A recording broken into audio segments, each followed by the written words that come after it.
wá record ara yín ẹ̀yin. Ẹ má bínú Iyalode, nǹkan tẹ́mi tí ẹ̀kọ́ fẹ́ sáré sọ ni pé mo fẹ́ kẹ́ bá mi play orin kan láàrin yẹn, ẹni tí ò ní jẹ́ adúpẹ́, ẹni tí ò ní jẹ́ adúpẹ́, ìyẹn mo kàn fẹ́ ní kẹ́ bá mi play interlude ń bẹ̀ yẹn. Ebi ti lọ létí jẹ́ ẹ wọ ọ̀rẹ́ èmi ò lè ever support tó ibi tí mo dẹ̀ dúró ni torí she is very dangerous. Kò sí ọṣẹ tó máa fi wẹra rẹ̀ mọ́ lọ́dọ̀ ìlú ẹ̀ nìyí wọn ì tí ì dá ọṣẹ náà kò lè wẹra rẹ̀ mọ́ àtòun àti Táyọ̀ kò sí ètò lè wẹra rẹ̀ mọ́ lọ́dọ̀. Queen Abiki, Adetoun is not jẹ̀bi. Adetoun is a victim here. No, she's not a victim. No, they have she's a been victim. doing shit together for a long. She's not. No, that's your she's not. opinion. She's a victim. They are both shit. Paita, jẹ́ kí Paita sọ̀rọ̀ torí ẹ jẹ́ kí Paita sọ̀rọ̀ tó alẹ́ lọ látẹ̀kọ́. Paita gan lè gbà lọ́wọ́ mi. Paita ti mọ̀ pé ọ̀rọ̀ ibi tá a dúró sí yìí. Wọ́n lè lájọ wa Paita. Olatoun is a victim. How do you know a victim? In your book. In your book. Victim lose they lose stuff in a situation. What has she they lost? Lose what? Stuff. Man lose in a situation. You lose. He lost. No. Hold on. Tayo did not lose anything. Who orchestrated the saga? Tayo did. Who was Tayo did. They've been orchestrating it behind closed. No. Okay. Queen Abike yẹ kí Paita sọ̀rọ̀ náà ṣe bẹ́yìn ti sọ̀rọ̀ títí yín torí ẹni ẹ̀fẹ́ dìde fẹ́ lọ́lé látẹ̀kọ́ sí ẹ̀ dìde. Who started the saga? Tayo did because of her insecurity, because of her madness. She started all this monitoring of her husband, reaching out to Toun. So it was that particular action. Òun ló start gbogbo chain of events yìí, reaching out to Toun on her Instagram account.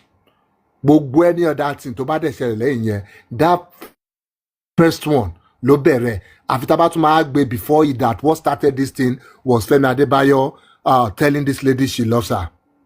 After that, I blame Femi Adebayo for quickly to my love with her. But apart from that, she went to this lady's DM. Pé kó wá lọ máa monitor ọkọ mi fún mi, kí ló ń gbọ́, kí ló ń rí, things like that. So what did Tayo or Kilo lose? Whatever she lost in this saga. Ṣé Paita kẹ́kọ̀ọ́ ṣé ìgbà téèyàn sọ fún yẹn pé wá lọ monitor ọkọ mi, ṣé kò yẹ kó sàkúlẹ̀? Like I don't get. Why are you guys trying to excuse me? No, kò lè bẹ̀rẹ̀ pẹ̀lú yẹn. No. No.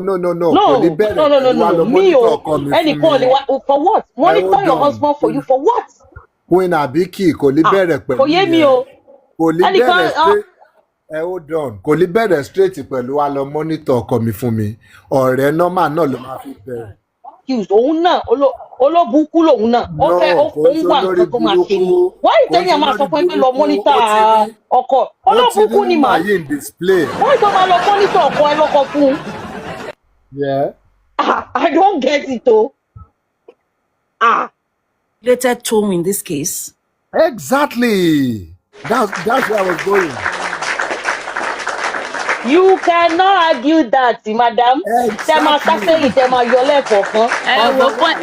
Point yìí nìyẹn.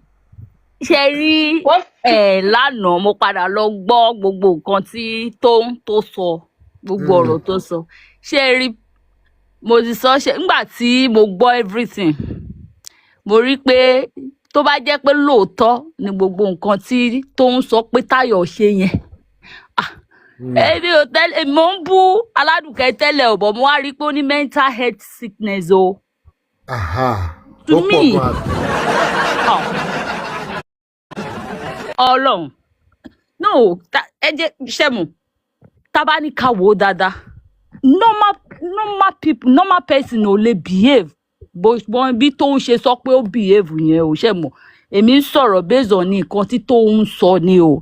Ṣé èmi ò gba ti Toun o, mo dẹ̀ ṣì wà lórí ọwọ́ mi because àwọn méjèèjì wọ́n lẹ́bi. But tó bá jẹ́ pé bó ṣe ń gba létí, tó ń gbọ́kọ létí, tí gbogbo èèyàn dá sí, tá pariwo, tó ń fò kiri, tó ń ṣe gbogbo ẹ̀, ó ti ní mental health problem. Ìyẹn kù wà ń bẹ̀. So kí wọ́n lọ take care. Mo dẹ̀ mọ̀ pé nǹkan ó ṣeé ṣe kó jẹ́ pé nǹkan tó rí mi ò fẹ́ sọ̀rọ̀ lọ sí gbogbo yẹn jàre ìfilẹ̀ because but ó ní problem tó bá Nobody jẹ́ will get you. Allegedly, wọ́n ní kò work mọ́ o. No, see, you can talk. àbí owó tí kò wọ́ọ̀kì mọ́ so ẹ má jẹ́ kí ẹ má jẹ́ Emma lọ. worry. You can speak based on the facts available publicly, and the fact, and that's why I always tell people don't put assumption. Fighter. Just talk based on Fighter, what is out you guys there. are putting assumption then. You No, guys are any not level using what is assumptions. available. Okay, let's not put assumption. Any of your Let's assumption, discuss. okay, Let's discuss what we have. from the Let's discuss what beginning, we have out there. someone came into your DM and Yeah. asked you to be monitoring her husband. No, she didn't And ask you that. two That was agreed to assumption. do it. Hold on, Kunabiki, stop. Huh? That was assumption. The assumption. Assumption, bao. Mimi, I'll bring you up Kini. later. I'll bring you back. Huh? Give me your space. No, you, Mimi. She reached out to Olaton in her DM and started a friendship with her. That's what we know. That is what we have in the public. So she said she has not seen that. We don't know about that yet.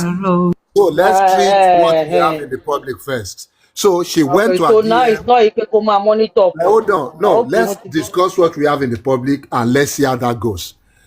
She started a friendship with her. so ní ti Somewhere- tó ń opinion tèmi mo ṣì stand on it pé That. ṣe rí láti pé ó mọ àwọn méjèèjì ní ìkà tàbá ní kàwó lọ́dọ̀ tèmi o. Wow. God bless. Ìkà làwọn Bẹ́ẹ̀ni. méjèèjì Bẹ́ẹ̀ni. nígbà téèyàn wà tó wà nínú ayé èèyàn torí pé ó ń ṣe bí wèrè kiri.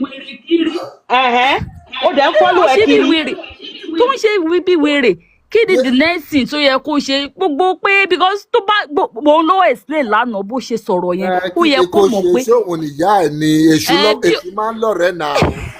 Èṣù máa ń lọ̀rẹ́ ẹ̀ kí ni kò ṣe. Èṣù lòun náà dẹ̀. bí ò tiẹ̀ jẹ́ òun nìyẹn ẹ má gbàgbé pé wọ́n ti ń sọ̀rọ̀ wọ́n sọ̀rọ̀ kò ń ṣe pé bóyá ẹ̀ẹ̀kan tó pé ẹ̀ẹ̀mejì wọ́n ti ń sọ̀rọ̀ ó dẹ̀ ó ti fún láyè kó máa sọ gbogbo àwọn nǹkan tó ń sọ yẹn ìyẹn náà wọ́n jọ ṣe ni. Wọ́n jọ fúnra wọn láyè. Fúlàní ẹ̀ ni. Mo ríre, wọ́n jọ fúnra wọn láyè ìnáwó méjì. Ẹ máa gbọ́ bẹ́ẹ̀ mọ́ Tẹ́ bá rí gbọ́dọ̀ wèrè, jẹun. ẹni sùúrù Queen Abike ẹni sùúrù tẹ́ bá rí wèrè ẹ lè tètè dá wèrè mọ́. Ṣóyè yín. I'm coming. Ẹ lè tètè dá wèrè mọ́. Adé tó wò tètè mọ̀ wípé wèrè ti wọnú ẹ̀jẹ̀. Ṣé rí wọ́n gbọ́ ọkọ létí yẹn, wọ́n na ọkọ yẹn, ó yìí lè máa wò pé gbónú ara. Bọ̀ nísìnyí ẹ̀yin lẹ́yìn rí. Up till now, Adé tó lè máa mọ̀ wípé ó ti ya wèrè. Up till now. Bọ̀yìn ará àta wọ́n ní ó tọ́ ni bọ̀yìn ará àta ẹ̀yin lẹ tètè máa ń detect nǹkan. Èèyàn lè máa báyọ̀ gbẹnu lé kó lóyún oṣù mẹ́fà kéèyàn máa mọ̀ kó jẹ́ pé èèyàn ará àta ló kàn máa kọjá lẹ́gbẹ̀ẹ́ oyún oṣù kan oyún ọjọ́ kan ẹlòmíì dàmọ̀. Ṣó ti yẹ yín? Wèrè aláṣọ òun ni Táyọ̀ ṣe mọ̀ tẹ́lẹ̀ mo ń bu òbó wà lára àwọn tó bú Táyọ̀ mo bú Táyọ̀ gan ò bọ ọ̀rọ̀ tó ń tí mo gbọ́ lánàá yẹn ó jẹ́ kí n mọ̀ pé ó ní mental health problem so nígbà tí tóun dẹ̀ ti wá rí tó ti rí bẹ́ẹ̀ yẹn anyway to me. Nígbà tó ti rí náà ló yẹra fún yẹn pé nígbà tó dẹ̀ ṣe kó ti lọ. ó ná òun gbà torí pé ó ti bà ayé òun jẹ́ according to tóun ṣe mọ̀ pé ó ní ó dalé òun rú. Ó wò pé ìwà rìndì mi. ṣé ewu ká ní pé kò dalé ẹ̀rú ni ká ní pé kò dalé ẹ̀rú. Fún tó ní excuse exactly. ká ní pé kò dalé ẹ̀rú ni. Sista Mario ẹ tún wá ń gùn yìí kí lè tí Táyọ̀ lọ sọ fún pé Táyọ̀ ń sọ̀rọ̀ bí onígangan gan-an ẹ ṣe jẹ́ amójútó ọ̀rẹ́ mi ẹ kò ya wèrè kí lè tí ò ṣe yẹn. Ṣé tó ń sọ fún yín pé oníwèrè ṣé tó ń sọ fún yín pé bẹ́ẹ̀ lẹ́yìn ilé ń sọ pé rí pé oníwèrè ṣé tó ń bá yín sọ fún pé ó ti ya wèrè. Ṣé tó ń bá yín sọ pé ó ti ya wèrè ẹ̀yin lẹ́yìn sọ pé ó ti ya wèrè náà. Because àti sáwórí rẹ má gbàgbé o kò ṣe torí pé ó dalé ẹ̀rù o kò ṣe torí pé ó dalé ẹ̀rù o nídìí tó ń sọ pé ó ṣe fẹ́ revenge o. It was when Fẹ́mi ló kéde tó ń mo sọ pé o ṣé o ọ̀rọ̀ tí ìyá aládùnkẹ́ sọ fún Fẹ́mi òun ló ṣe dé tó ṣe o pé ilé ayé òun ti bàjẹ́ wọ́n ti parọ́ mọ́ òun. bẹ́ẹ̀ báwo ló ṣe lè prove innocent òun. ṣẹ́ẹ̀rì mo ń lọ bẹ̀ yẹn náà mo ń lọ bẹ̀ yẹn rí ńgbà tó ká ní pé ẹ̀fẹ́ mi ò sọ fún kó sọrú nǹkan bẹ́ẹ̀ yẹn fún ṣe mọ̀ pé ó ì máa bàkẹ́ ó ì máa gbogbo nǹkan tó ń ṣe ó sì máa wò pé òkè jẹ́ ó mò ń gbádùn ẹ gbogbo àwọn ọ̀rọ̀ tó ń sọ. nǹkan tẹ́yìn obìnrin máa ń ṣe fúnra yín nìyẹn nǹkan tó rẹ̀ máa ń ṣe gbogbo wa kọ́ èmi ò lè ṣe irú èmi ò lè parọ́ tó yìí. nǹkan tẹ́ máa ń wo ṣe rí èmi ò lè so when it come to ọ̀rọ̀ ọkọ àtìyàwó mò ń sọ fún yín ṣe rí mi ò ń get involved to that extent máa sọ fún wa gbogbo eléyìí tó ń ṣe yìí tẹ́lẹ̀ ni ẹ má sọ fún mo lọ́rẹ̀ẹ́ tó fi ẹjọ́ ọkọ ẹ̀ tó wá mi ò fẹ́ gbọ́ wo ìwọ ló mọ̀ ṣé mọ̀ anyway ìwà ní kálukú ọ̀tọ̀ọ̀tọ̀ ni to me ìwà tí tó ń wè mí ò lè wù ìwà tí tó. kí lẹ rò bóyá Táyọ̀ máa ṣeun tí dé tó bá detach ara ẹ̀ tó bá lọ ṣé ẹ mọ̀ pé tóun ló máa jẹ́ the next victim fún Táyọ̀. nǹkan tó lọ ṣe fún Fúnkẹ́ yẹn ẹ mọ̀ pé dé tóun ló máa ṣe fún next ní pé adé tó ti ń ṣe ọkọ òun yẹn. You have to wait for turn by turn please. ṣé kò lè nígbà tọ́rọ̀ bá délẹ̀ ṣebí Fẹ́mi mọ ìyàwó tó fẹ́ ó mọ ìyàwó ẹ̀ náà. ṣé Fúnkẹ́ mọ̀ ṣé kó máa bá yé àwọn èèyàn kiri ní tell me that nǹkan tó ṣe lórí ọ̀rọ̀ Fúnkẹ́ rẹ̀ tó bá ń pẹ́ Fúnkẹ́ náà strong in industry tóun náà ní good PR team tell me it will not affect her brand.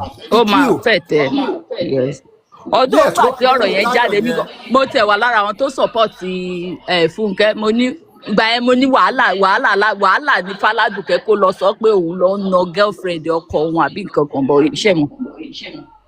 so Bọ́lájẹ́rù Táyọ̀ tí ò ní strong tóun tí ò ní strong brand presence ní industry ó máa right now gan ṣé kò ti pa kíní ẹ̀ pẹ̀lú nǹkan tó ṣe you can see these date Aládùkẹ́. àìṣe rí pé àwọn méjèèjì ló affect even gan ó affect Táyọ̀ náà tóun ká má parọ́ ó affect tóun náà. tóun ló kọ́kọ́ affect náà òun ló kọ́kọ́ bà marriage tóun jẹ́ náà òun ló lọ parọ́ mọ́ tó sọ gbogbo ẹ̀.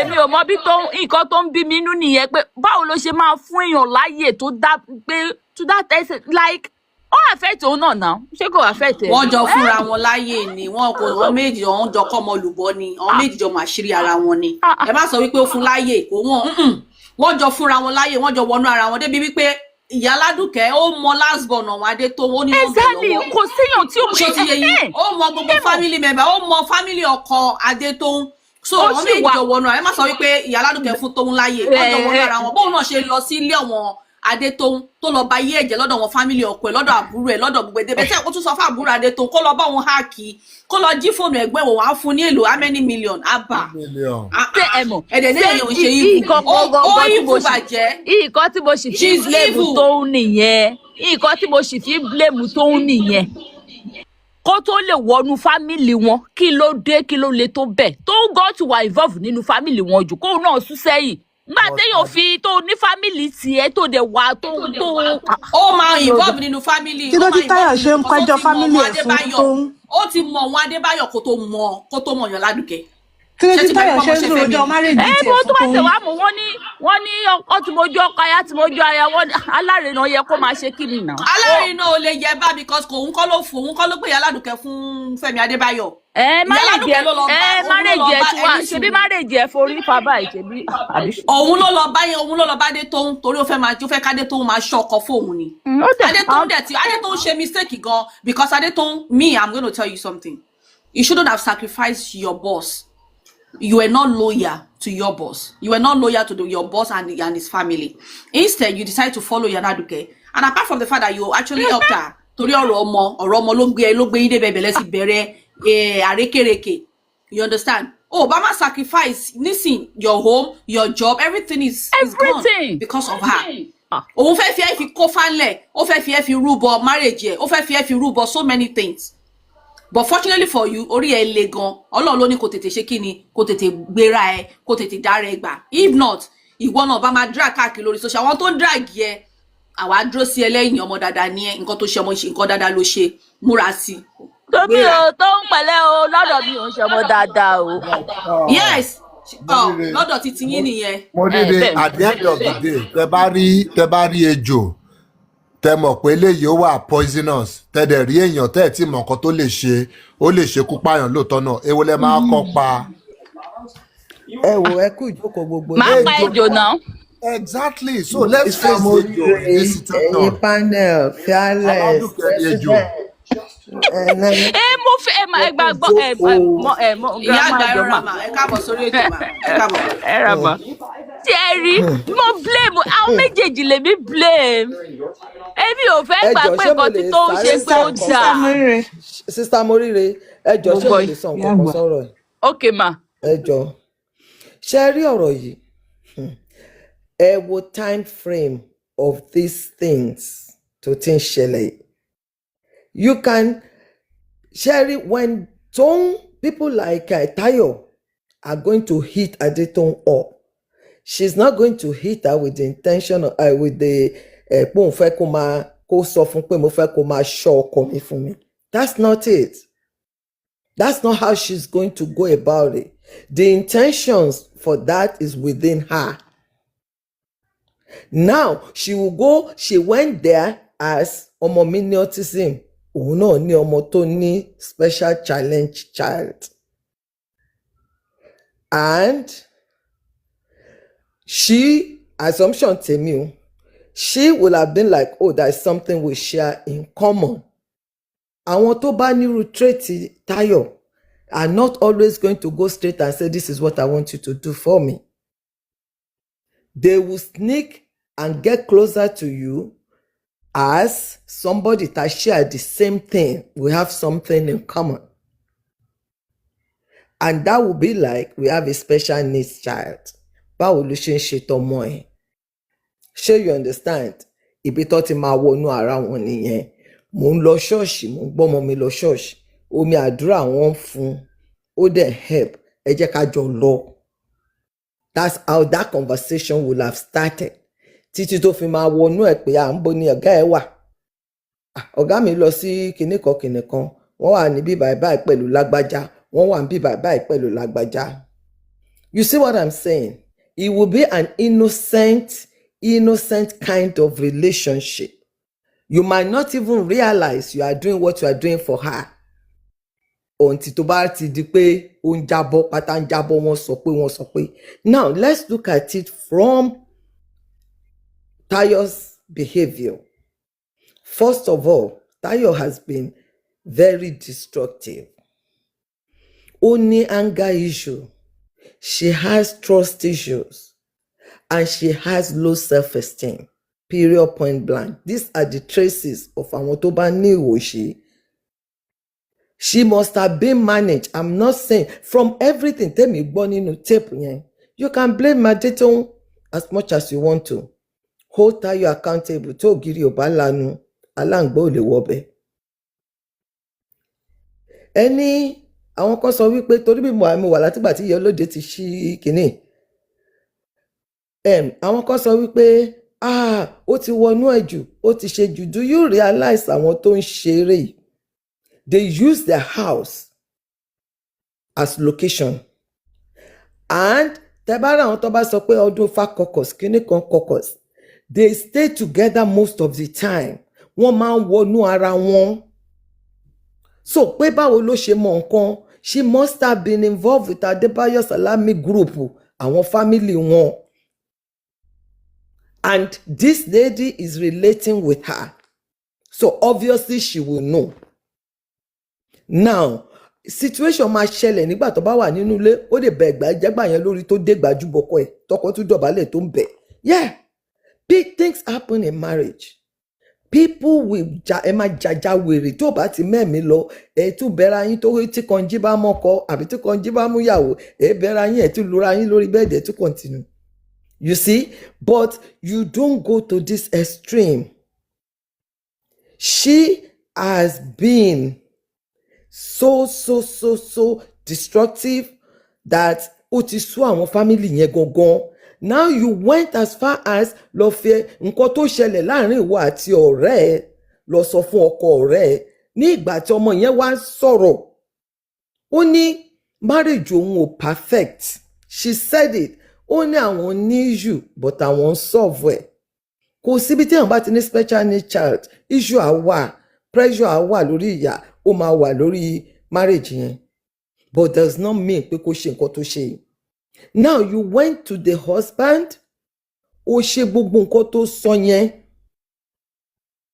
ọkọ lù ú, ó lù ú débi pé ó dèrò hospital kó tó wá lanu pé wọ́n ló sọ̀rọ̀, and for almost a year mi ò tẹ́ mọ̀ pé ẹni tó ń ṣèdì tó ń jẹ́ tó ń òun nìyẹn, for a year ni mo máa ti rí Aládùkẹ́, á dẹ̀ tàgẹ́ nìyẹn, á dẹ̀ tún bu, yes, for a whole year. Gbogbo wa ní ṣòwò ègún, ta ló lè gbà á tí ò jáde fọ́dún kan. Ní ìgbà tó so ẹjọ́ ìtàn ó tún wá padà lọ bọ́kọ tiẹ̀. From that note, ó lọ sọ fún ọkọ ẹ wípé ọmọ yẹn ò kì í ṣọmọ rẹ o, òun ló mú ẹ lé olóògùn. Now ọkọ wa bínú pé ìwọ tí mo mú gẹ́gẹ́ bí àbúrò, ìwọ tí mo ṣe báyìí, ìwọ tí mo ṣe nǹkan kan, ìwọ tí mo ṣe léyìí, ìwọ tí mo ṣe yẹn, ó wá lọ mú ìyàwó mi, gbogbo nǹkan tó kọ́ ìyàwó mi ló ti wá sọ fún mi. Ọmọ wa ṣàlàyé pé kò má rí bẹ́ẹ̀, ṣọ́ọ̀ṣì mo mú ìyàwó yín lọ, ṣọ́ọ̀ṣì mò ń lọ, mi ò lọlé olóògùn. Nǹkan tó sọ fọ́kọ mi náà nìyẹn tó fi di wàhálà, ìyẹn lòun ò gbàgbọ́. Now if you are in that girl's shoes, kí lẹ fẹ́ fi wẹ̀ mọ́? Kí lẹ fẹ́ fi wẹ̀ mọ́? Ta ló lè bìlíìfù wípé orí òkè ló mú lọ, kì í ṣe lè bàbá olóògùn? How many of you will believe that without that voice note? Then òun fún ẹnu ara ẹ̀ sọ.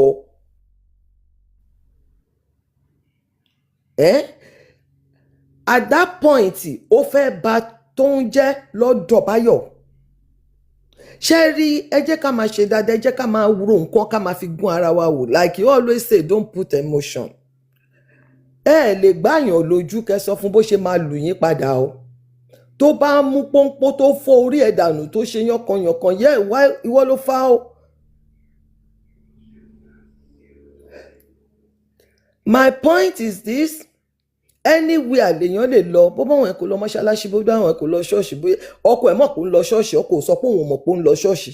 So kò sẹ́ni tó máa sọ bíbà ẹ̀, kò sọ nínú tẹ́pẹ̀ pọ́kọ òun mọ̀ pé òun lọ ṣọ́ọ̀ṣì, ó ní mùsùlùmí lòun, ṣùgbọ́n òun bìlíìfù nínú Ọlọ́run, òun lọ ṣọ́ọ̀ṣì. How many of you tẹ́ jẹ́ Christian tó máa ní mùsùlùmí wà ní family yín, ṣó nítorí pé ó wà ní family yín ẹ̀ lè lọ sí ṣọ́ọ̀ṣì? No, but that's you ṣá, preference oníkálukú ọ̀tọ̀ọ̀tọ̀. My point is, mi ò fẹ́ dìré lára mi, my point is this. You did all that to her. My point is this, you did all this to her, and you are saying pé kò gbọdọ̀ padà ṣe nǹkan kan fún yín. Ẹ dá mi lóhùn.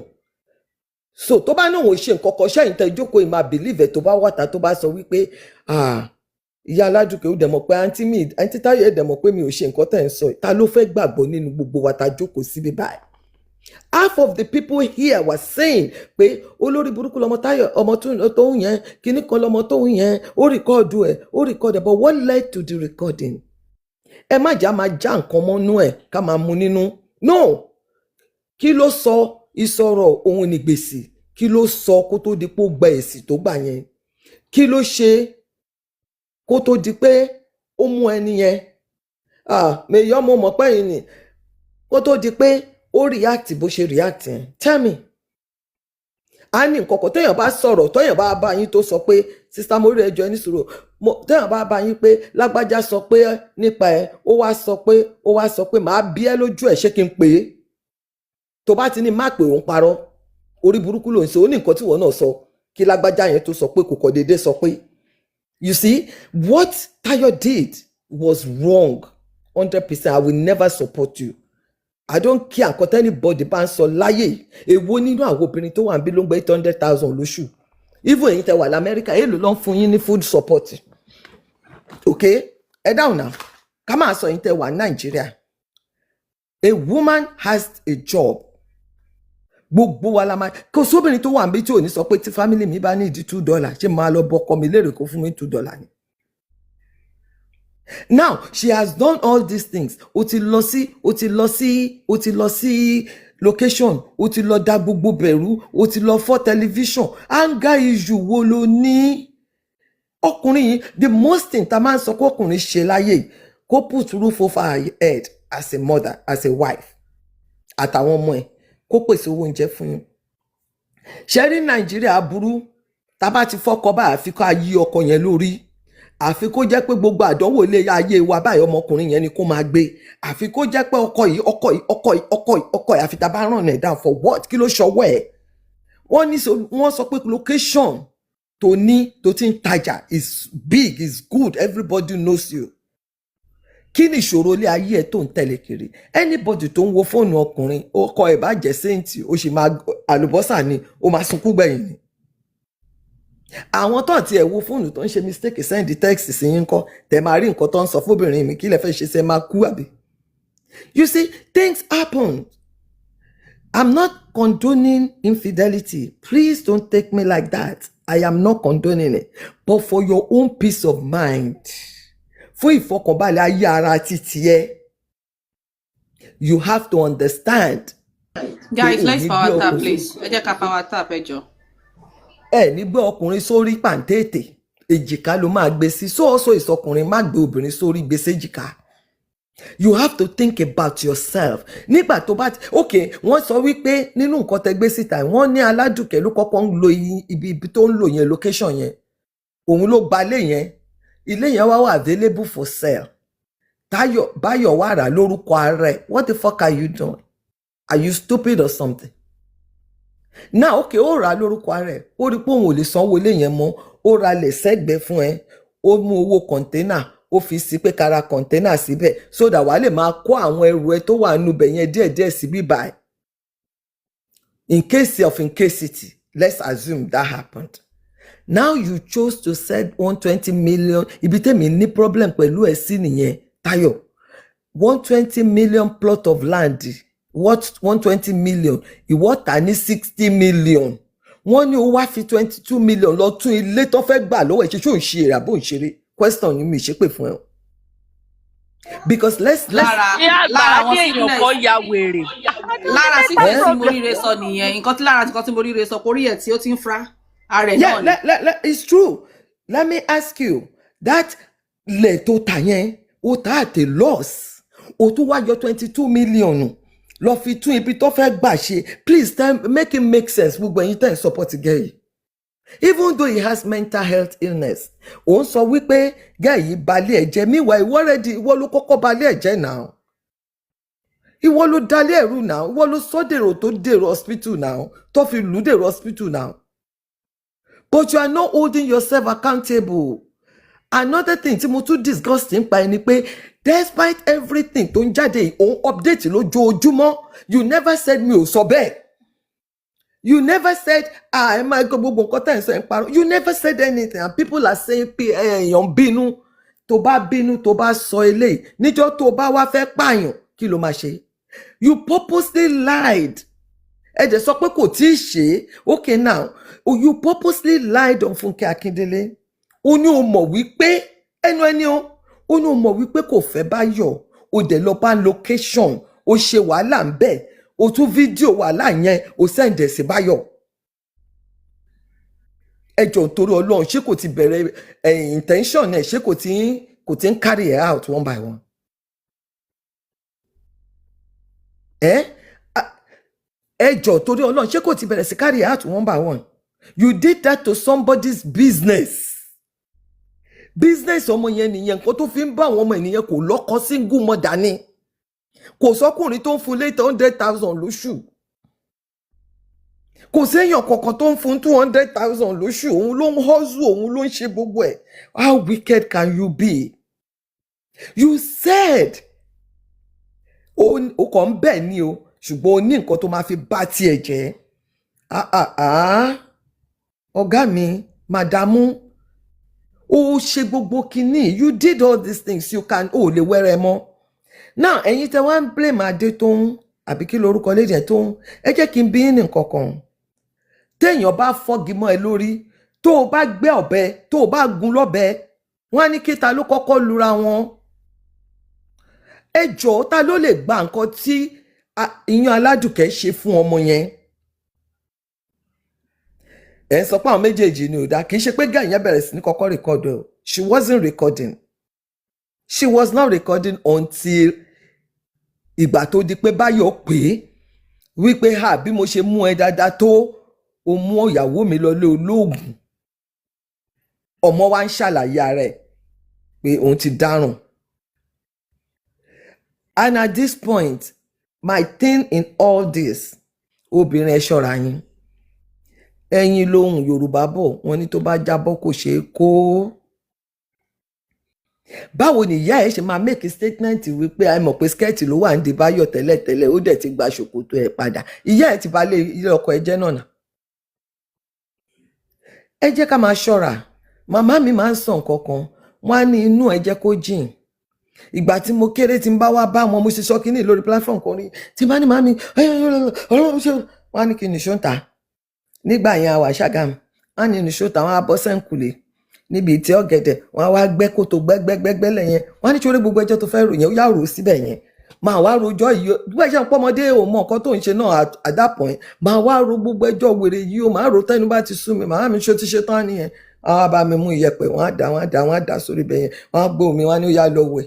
Nígbà ń bá fi wẹ̀ tí máa ṣe tán mo ti sùn, mo ti gbàgbé orí burúkú tí mo rò lẹ́jọ́. I'm saying ara ẹ ló mọ̀, ó máa mọ inú ara ẹ, ò lè mọ inú ọ̀rẹ́ ẹ, inú ọmọ tó bí gan ò mọ̀ náà.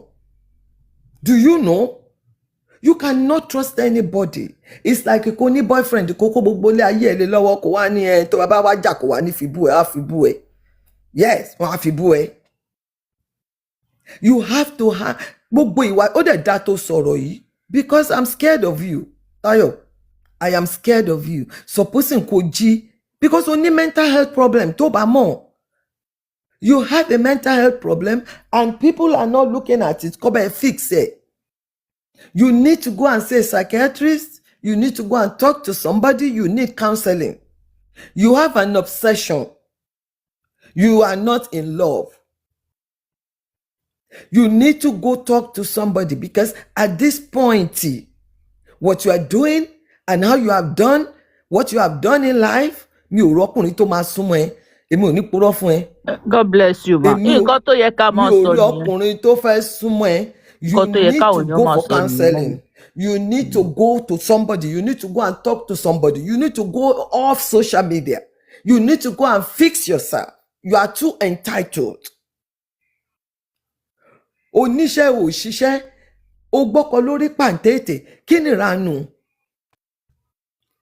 Problem tí wọ́n nìyẹn mi yọ́fẹ̀ mi lẹ̀ o. I'm not saying they should go back to each other or not go back to each other. Ẹni tó bá fẹ́ toxic relationship, it's okay. As for me, I don't want anything toxic. Tí nǹkan bá ti ń toxic jù ọmọ ìyá mi máa paná ojú mi fi kan ríran ni, ayé yìí ò le. But when you get to a stage tó jẹ́ pé o sọ pé o máa pààyàn, wàá payé bàbá jẹ́, wàá payé ìyá jẹ́, ṣé ó sì ní a ní stroke. Have you seen an 87-year-old, a 70-year-old with a stroke? You are a mean mofo. Ìyẹn ò ń ṣọ̀rọ̀ ẹnu lásán. Ìyẹn kò kí ń ṣe ọ̀rọ̀ ẹnu lásán. You are mean as fuck. It's wickedness. Irú owó wo ló ń jẹ? Irú owó wo ló ń jẹ? You need to go to mi ní o lọ bá psyche torí tó bá ní kẹ́ lọ psychiatric kẹ́ lọ rí psychiatrist sí ẹni ọ̀nà ya wèrè. Mi ní o ya wèrè. Go for counseling. Go and talk to somebody that is not going to judge you. That is not, èmi ò bínú, that is not going to judge you and will not put your words outside because as a counselor, you cannot discuss what your client comes to discuss with you outside. You are safe. You will be able to talk your frustration. You'll be able to talk your insecurities. You'll be able to talk everything and start learning how to live your life. What you have done, èmi o, ní tèmi o, ní ìyá àgbà o, níbi tí mo jókòó sí o, ọmọ mi ò lè fẹ́ o. In fact, ọmọ mi fọmọ Adébáyọ̀ gan máa sá lọ. Because I'm telling you, because what you have done, you have exposed. Ó tún sọ débi pé ó ń lògo èèyàn kan pé bàbá yẹn ń lògo àwọn ọmọ ẹlòmíì fọmọ tiẹ̀. Ẹjọ́ náà ẹ̀yin tẹ́ ń sọ pé kò rìkọ́ọ̀dù ọ̀rọ̀ lásán ni ṣẹ́yìn lè sọ̀rọ̀ ẹ̀ jáde. If you can say that, tóní tó bá ń bínú wàá sọ ó yẹ kó sá fún ẹ. Yes, people should run from you. from the inú ní nǹkan tí èèyàn ń rò lọ́kàn tí ń jáde. Bẹ́ẹ̀ ni ìwà burúkú wà nínú ẹ̀, inú ẹ̀ ṣókùnkùn bíi ti di pọ́ọ̀tù tó jóná, bí inú ẹ̀ ṣe rí nìyẹn. I just need you to go and talk to somebody. I need you to go and fix yourself. I need you to go and find a way to fix yourself. Because if you don't fix yourself, you can't fix your son. Your son needs lots of love. Your son needs you to be sane and not be running after bàbá ẹ̀ káàkiri títì. Run after your business. Ṣorí tóbìnrin bá kúrò nílé ọkùnrin, hatred tọkùnrin máa ń ní láyé yìí nìyẹn. Ó kúrò nílé wọn wá successful. Ara máa ta wọn bí olórí burúkú ni pé ọmọ yìí ti lọ. But you are so dependent on him, you are not focusing on your special need child. All I have to say, go she be generator. Go to nítorí Ọlọ́run, go for counseling. Kó gba fóònù lọ́wọ́ ẹ̀, stop updating because your update is not feeling remorse. There is no remorseful way of the way you talk, the way you type. Ṣó dẹ̀ rí gbogbo àwọn blogger tó ń lọ wo history wọn dáadáa, ìyá ají gold ló ń lò. Àwọn kudi risky ayé ẹ̀ ti polúkúmọṣọ, àwọn yẹn ló ń lò ní blogger. Why are you taking yourself to a blogger in the first place? Ṣé ní ìgbà tó fẹ́ Fẹ́mi Adébáyọ̀, ṣó o wá bá blogger pé mo fẹ́ Fẹ́mi? You did not. Why did you take your problem to them? Blogger ò ránṣẹ́. Àwọn fẹ́ follower ni. Àwọn fẹ́ make owó ní wíìkì yẹn ni. Tó bá dẹ̀ ti fẹ́ pawó wọn bẹ́ẹ̀ bá yí ẹ jẹ́ wọn á dẹ̀ tún ju ẹnu bó ṣe wà nìyẹn. Ṣingọ́ọ̀mù ni ẹ lọ́dọ̀ blogger, wọ́n á tú ẹ, wọ́n á dẹ̀ tú ẹ dànù. Nǹkan tó wá fojú ara ẹ rí ló fojú ara ẹ gbà yẹn. Because I don't know why people like you go to bloggers when shit happens. Kò síbi tẹ́ ń gbẹ́jọ́ ìlọ́mọ. If what I had, wọ́n ní àwọn gọ́vùnà ti dá sí, Emir Ìlọrin ti dá sí, kinní kan ti dá sí. Ọmọ gbàgbé òṣì kò sẹ́ni tó máa gbọ́ gbogbo téèpù yẹn tó máa ní kọ́ ọmọ yẹn lọ bá ẹ, kò ní bá ẹ torí kò ní lè sùn gbádùn. Ó máa sùn, á máa dijú kan ni pé Ọlọ́run ìmọ̀ nǹkan tí mo ṣe tó máa gún mi lọ́bẹ lóru o, àbò lè gún mi lọ́bẹ lóru àbí kò lè gún mi lọ́bẹ lóru. At the end of the day, òun náà máa bẹ̀rẹ̀ sí ní mental health trouble. Is better kò ní kálukú máa bá wọn. Inú ògbà ni ẹnìkálukú kẹ́kọ̀ọ́ ẹ̀lẹ́. Go and fix yourself so that you can fix your son. Tèmi nìyẹn. Ṣé ẹ rò pé Táyọ̀ pé ó ní good adviser ni? Ṣé ẹ rò pé ó ní? Sórí no mo ríre ṣó mọ èmi pẹ̀lú ẹjọ́ wà ń field kan náà right? Let me tell you this, adviser no adviser. Host Jimasun. Ó ní adviser kò ní adviser. You know people like this do not listen. You know that, right? Yeah. You know they don't listen. No matter what they tell her, kò ní down. You know, me and you, both of us know that it takes a lot of counseling for her. Kò tí accept. You guys are not listening, looking at these things. This lady has not reached a stage to sọ pé mo accept pé nǹkan tí mo ṣe ò dáa. That's when you start to go and see resolution. That's when you are going to start saying, okay, let's see what you have done. To fix pé kò dáa. Let's bring it out what you think you have done. How can we fix it? What can we fix it? But kò sí acceptance pé I am wrong. Mi ò sí kò wá. That's why I keep saying she is not remorseful. Ṣé àwọn wà mọ́? Tó bá ṣe Àwọn wẹ̀ máa fẹ́. she's not feeling remorseful. So Àwọn lórí social media. Ìyá àgbà. A rí wọn lórí social media. Okay. Did you see Queen Abiki? Sherry update lady. Have you seen her update recently? You see, tí nǹkan bá ń ṣẹlẹ̀ Queen Abiki. Okay, tí gbogbo abata ní yàgbà I've seen her update, but you can't tell she's not remorseful. You don't have the distance to tell that. Queen Abiki. We can't say that. No. The word she was using on those updates. If you are remorseful, if you feel that what you are, we don't have to. People, you are. Okay, I made that job. Okay, Queen Abiki. Queen Abiki, let me say this. No. Oh no, mo wa pẹ̀lú yín ni ìyá mo fẹ́ sọ. argue. argue. No. I argue, of course. Once you are in that field of psychology, even though you are not a psychologist, but you are in that field. You can't judge a person by the words that comes out of their mouth when they are grieving. I can't judge them by the words that comes out of their mouth. No. Hold on. Are you saying? Hold on. You can't. Okay. When someone is grieving, there are different stages that they pass through. That's not grieving, Queen Abiki. This has happened over a year ago. How do you know that's she's not grieving? That's it's not over a year. This started. This started late last year. Go and check the dates.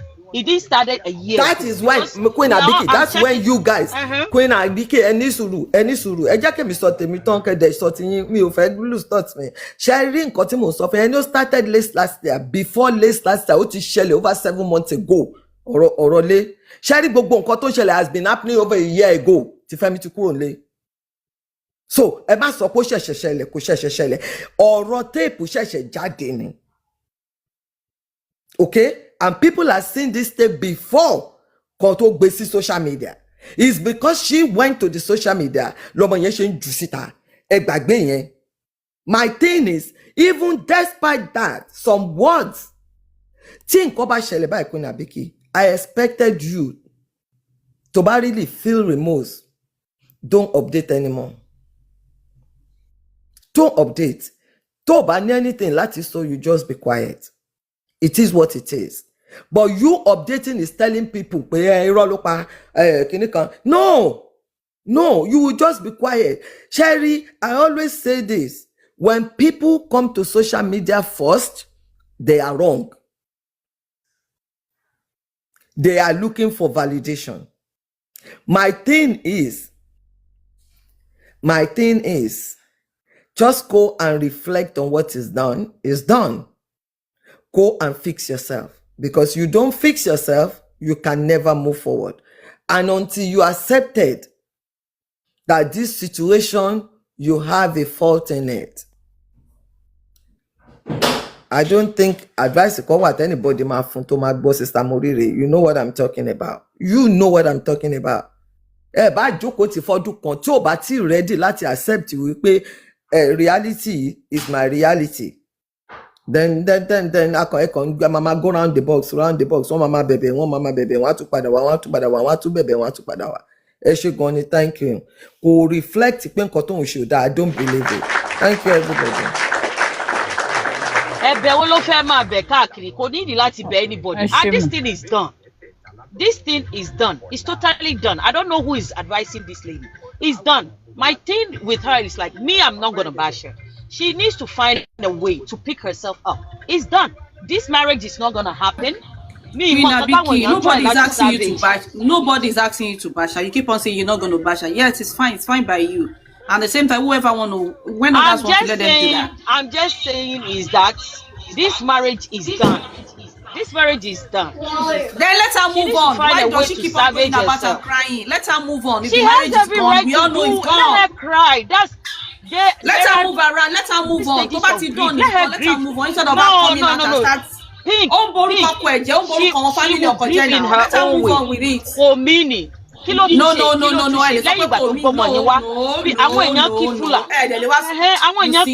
Any go mean, but you don't want people to talk about it.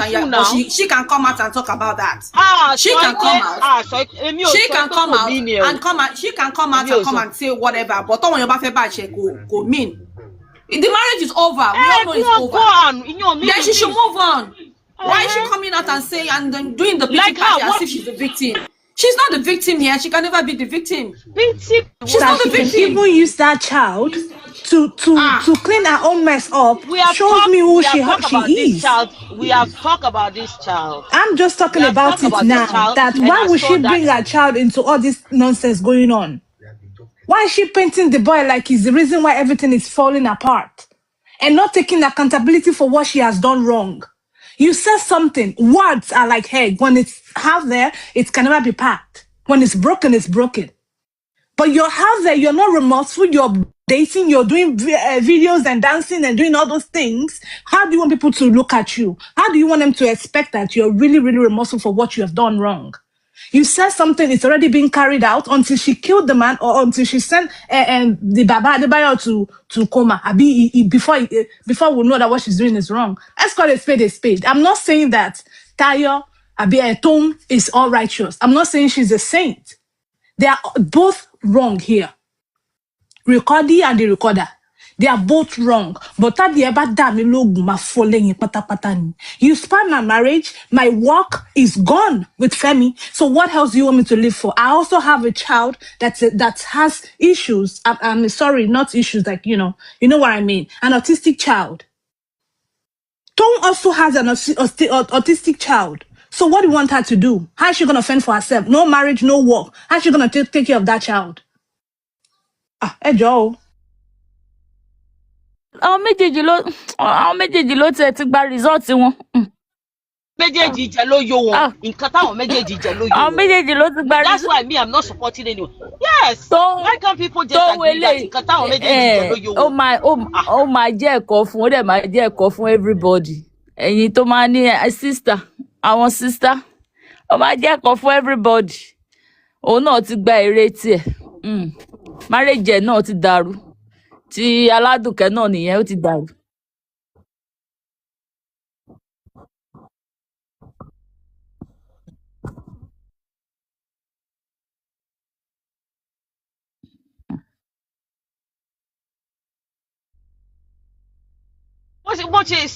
What I believe is there are stages of grief. Keti hit here, dadani. Boba hit here. Awa bito mangbe idi ejoko si. Yeah.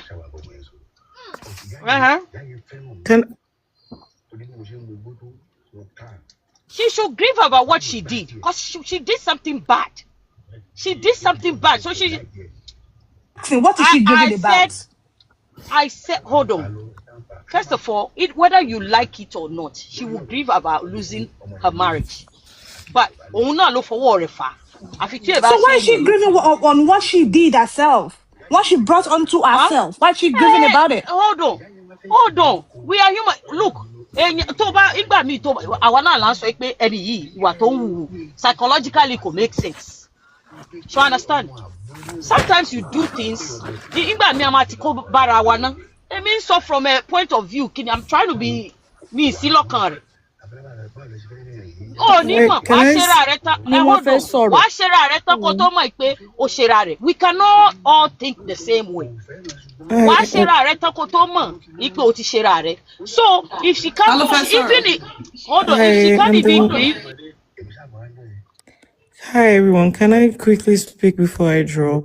Hi Iyalode, I've been listening to you, but it's my first time climbing up. Hi everyone, good afternoon, good morning, wherever you are. I want to speak. This is my opinion. It's not going to go down well with a lot of women because I'm very logical, right? I don't really play on sentiments. I'll start by saying that I'm not going to blame Toun too much. I think people forget that she and Femi have been family friends for 16 years. Her loyalty, to a large extent, will lie more on Femi and the family, right? Now, I'm not really for Iyalode is going through this, is going through that. I believe, in my opinion, that she caused what she's going through, right? And I also believe that she shouldn't have brought out that boy's case. And I also believe that a lot of women sometimes, when you're not sentimental, they want to call you a pick me. I don't really care if you call me a pick me. I'm very logical because oh, she shouldn't have recorded, she shouldn't have done this. I want to ask us a question that we can answer later. Or be the person is in a problem. I be one accused of one grape right? And your company voice note to totally exonerated, totally show power innocent, I be totally save or money. Will you tell the person that, oh, you shouldn't have recorded? Will you take the voice note or will you use it for your own good? Because I'm sorry on saying, you know, it's always easy when we want to speak from the part of a woman, but we don't want to speak from the part of a mom. Tó bá já wa la lọ́mọ tẹ́ ń gbọ́ ìyàwó ọmọ yín tó ní pé òun fẹ́ pa òun fẹ́ ṣe kíni kan wá ní oh he hasn't done, at least she has not done it, at least she was just being angry. Èmi ò mọ irú upbringing táwọn ẹlòmíì ní o. I wasn't raised to be cursing people out. I wasn't raised to be planning evil. And before anybody speaks, I'm divorced. My child's dad, I stay in the US, right? because of the love my child has for her dad, ìgbà tí mo fi sílẹ̀ táwọn èèyàn sọ fún mi pé go and put him on child support gbogbo ẹ̀ tí mo ro gbogbo immigration problem tóun náà ní, right? My cousins were telling me, you get this money, you get this money. I said, ṣé lè tí Trump kó àwọn èèyàn, tí ICE kó àwọn èèyàn, máa lọ fún ní court case, to what extent, to what pleasure? Tó bá deport, kí ni mo fẹ́ sọ fún ọmọ mi? And this is a marriage that has crashed. Do you understand what I'm saying? You don't do things. When people say, all women, tẹ́ bá mọ̀ pé máa ń ṣépè fọ́kọ yẹn, máa ń ṣépè fún ex, you wish people bad. Speak it for yourself and don't generalize because you want to make yourself feel better about anger problem. This lady has an anger problem. Tabani, okay. Toun was putting words in her mouth. If you listen to the voice notes very well, she truly was putting stuff in her mouth because she was trying to get proof. Now, let's say when she told Toun previously, she was angry. Ìgbà tí Toun tún sọ, tó tún repeat ẹ̀ fún, was she angry at that time that she was repeating it? That's why I say, bóyá background oníkálukú,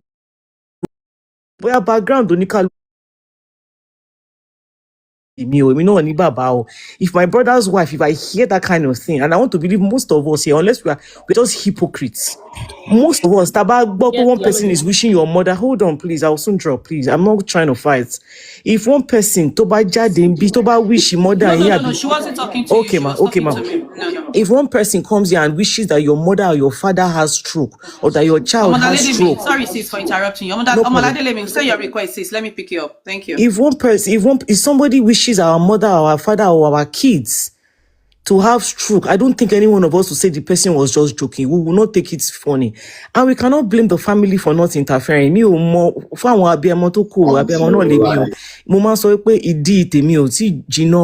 I have my daughter, she's 11, but I will still go head to head for anybody that tries to play with her. It is just jokes. I don't take words seriously.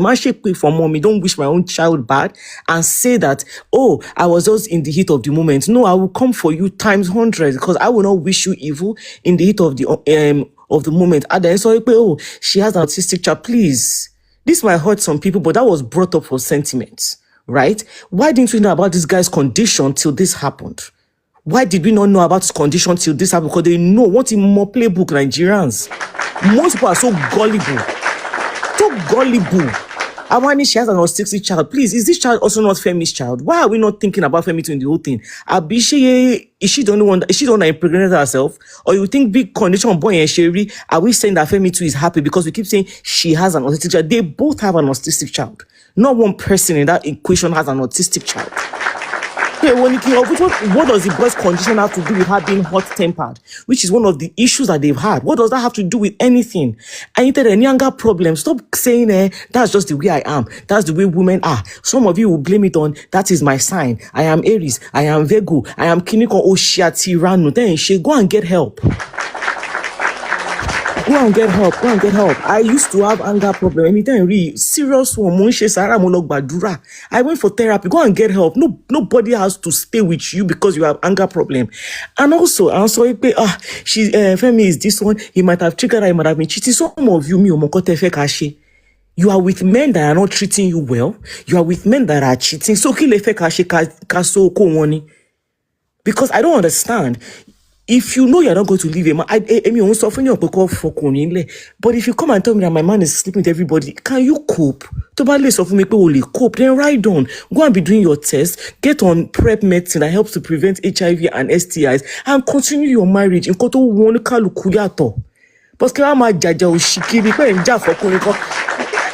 don't understand the thinking. I don't understand the thinking. This is someone that is even a caterer. And I want to say myself, catering no easy. Me o mo bo se ráyè gan tó ń fa wàhálà kiri, tó ń jàjà kiri. You ought to be promoting your business. O ń jàjà ọkùnrin that will still not stop cheating. And the back voice note, there was a part when they said, ìyá kìíní sọ pé Fẹ́mi Adébáyọ̀ was scared tẹ́lẹ̀ nínú marriage. Meaning, I think what shocked them the most was, when you have a man to bear, or you as a woman own bear kuni, and they are used to you coming back after you're with it several times. The person gets tired and leaves. It's always a shocker. I think that was what happened in this case. Never in her imagination did she think that guy would leave. Koda, and he is a narcissist, he's a bad person. Kí ló dé tó wá ń bẹ̀ fún 1 year. Ejugewedu o, ó máa já wa dànù Ejugewedu o, torí He's a TikTok mi okay, àwa active, tap o. Okay, Agba, Femi is a bad person. If that's the image she wants to portray, right? Why were you not begging him up and down? If such a bad person, you should be relieved. December 31st, you still posted happy birthday to the best husband, to the best father in the world. Okay, he's a bad person. If I'm to go by most people's narrative, okay, it triggered that. Then people shouldn't be happy.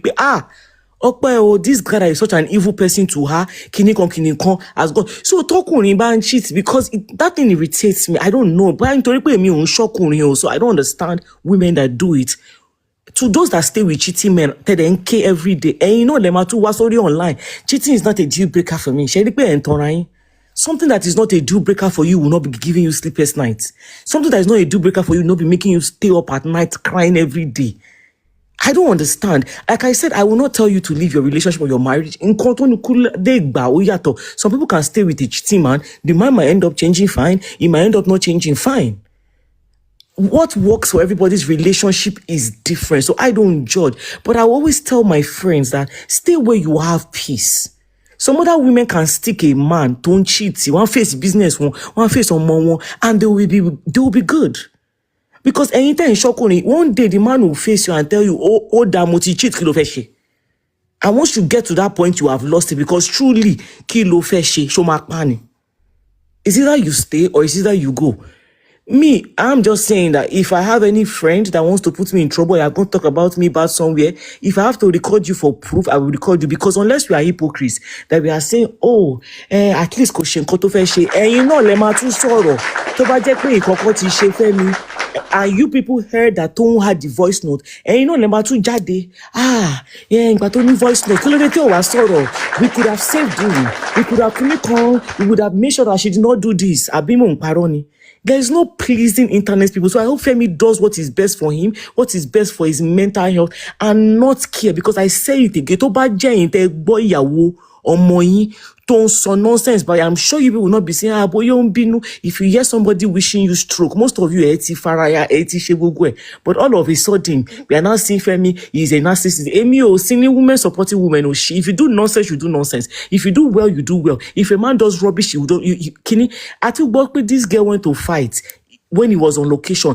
One woman told me story was Sister Iyalode. Woman was of a man came to fight in my office. Office kill. Will you say, are you sure you did not trigger the man? Come on now. You can be a woman and say the truth and no killing. She was manipulative. Once you bring your child's ailment, it's not even an ailment because that boy is a special child and he will grow up and be successful and he will be fine. He is just special in his own way. Once you bring your own kid out and you're using it for sentiment, for sympathy, share a message to leak. Femi Adebayo to send them, please bring down this boy's posts. Message and to leak, or to send, say bloggers. And you want to make him pity, that person looks like... Please, I beg, miss me with the bullshit. Eshe.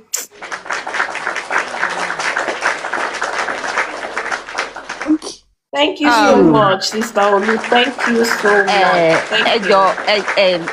Jẹ́ kí sáré ṣe lè ní oníkwẹ́sọ̀ kalẹ̀. Sherry, for the fact that someone like me, mi ò support Toun, mo dẹ̀ maintain ẹ̀, mi ò support ẹ̀. In the sense that, wọ́n sọ̀rọ̀ kan sìn.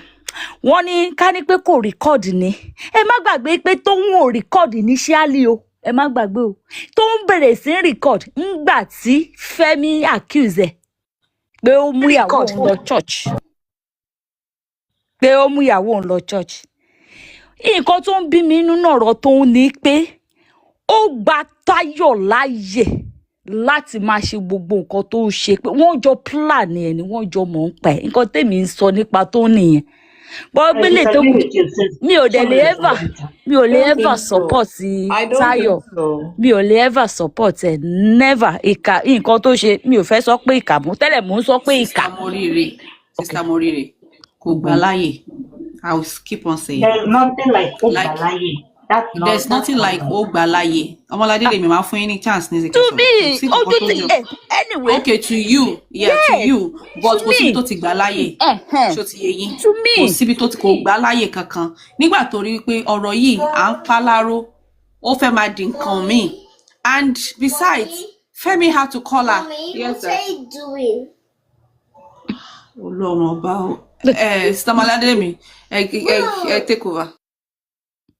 Okay. Good afternoon, everyone. Josh, I'm going to Boy. Okay. What may I say about this whole thing? Sherry Bati, wọ́n kọ́kọ́ gbé issue yìí wá sórí social media. And tó bá máa ń repost mi dáadáa, I was like, why are people judging from one side of all this? Because kò sí kankan nínú yín tẹ́ gbọ́ story Fẹ́mi or anybody. Fẹ́mi ò gbọ́rọ̀ ẹ̀ wá síta. Whoever tó bá lọ gbọ́rọ̀ bá blogger, it's just one side ló ń gbọ́. So I was on that until this very voice note.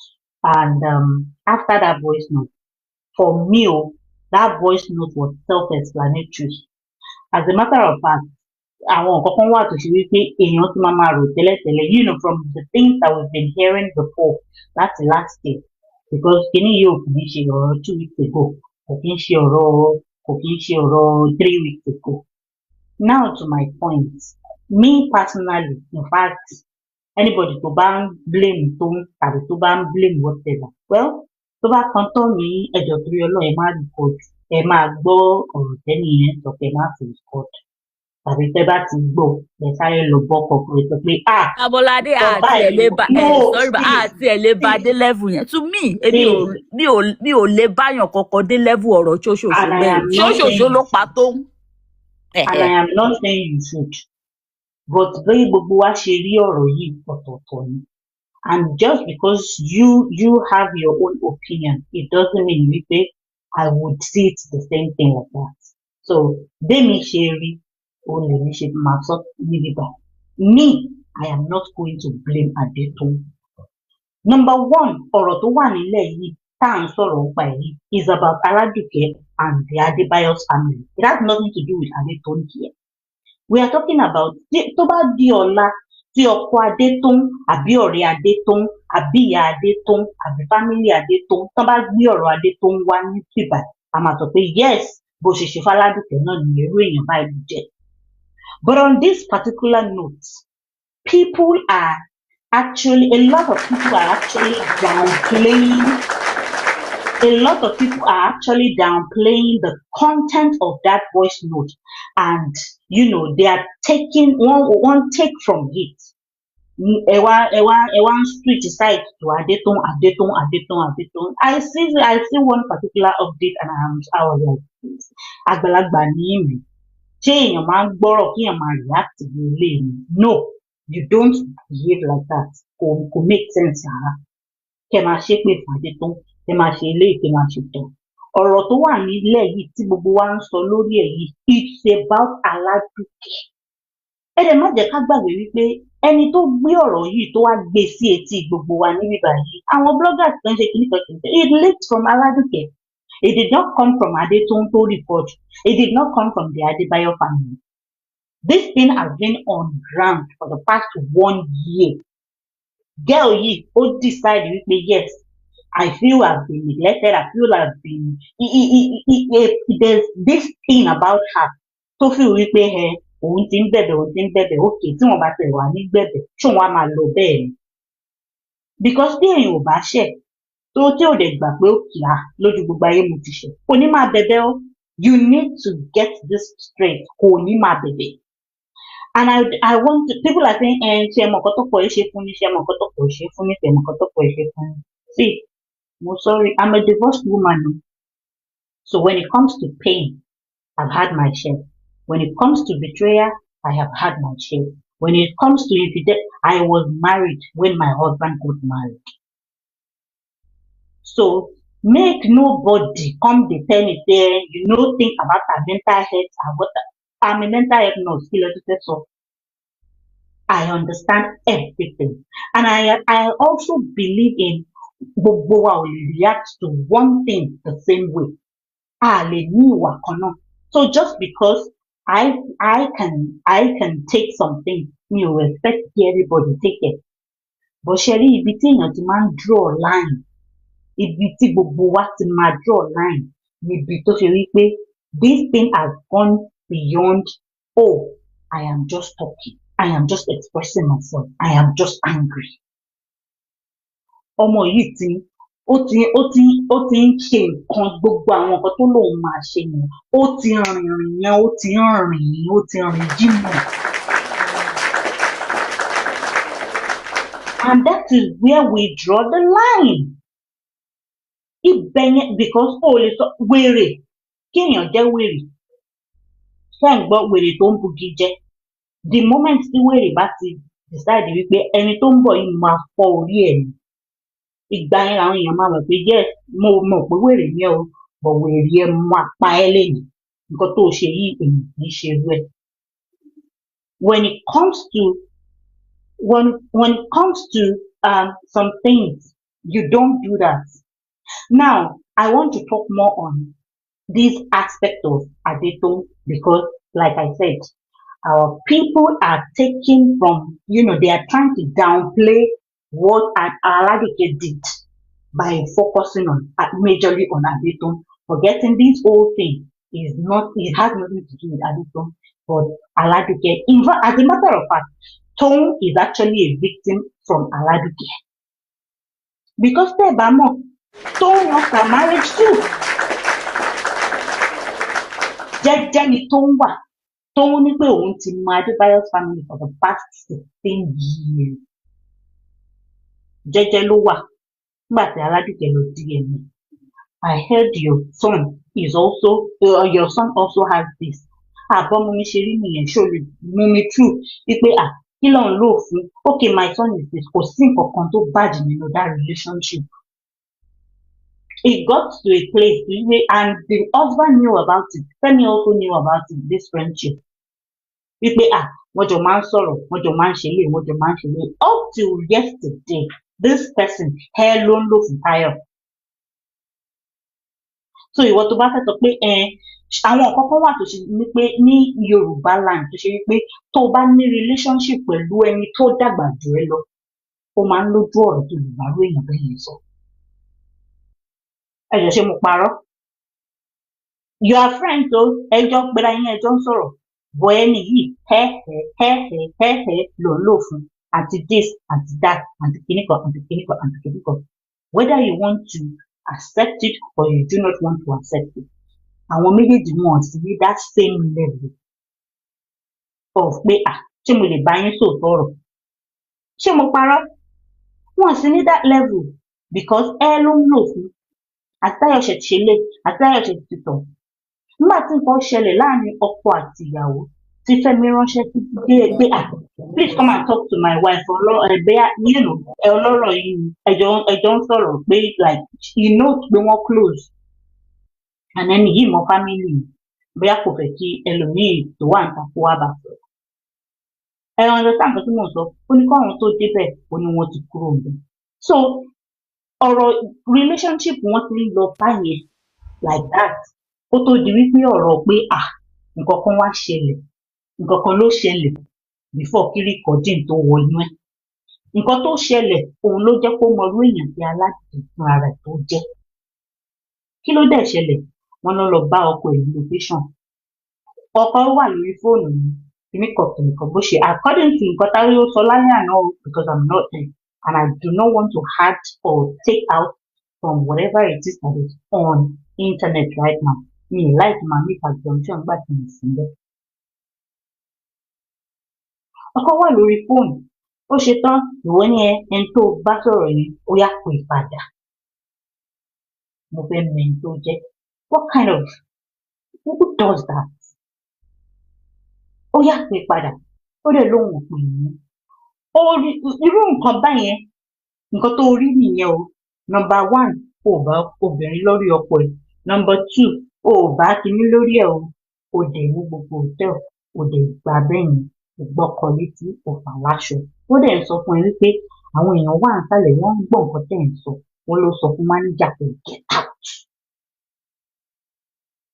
I mean, so tó bá jẹ́ pé mọ́mẹ́ǹtì gbogbo ìbínú yẹn tó bá ṣe pé òun ló sọ gbogbo nǹkan tó wà nínú. Like I said to someone, I said, see, if she had faced Fẹ́mi kó sọ gbogbo nǹkan tá a gbọ́ yìí nínú ìlú yìí kó sọ gbogbo ẹ̀ fún Fẹ́mi. Mo ní yes, maybe I would have kept quiet and not even say anything. Because my dad will be. If marriage is not working, please take a walk.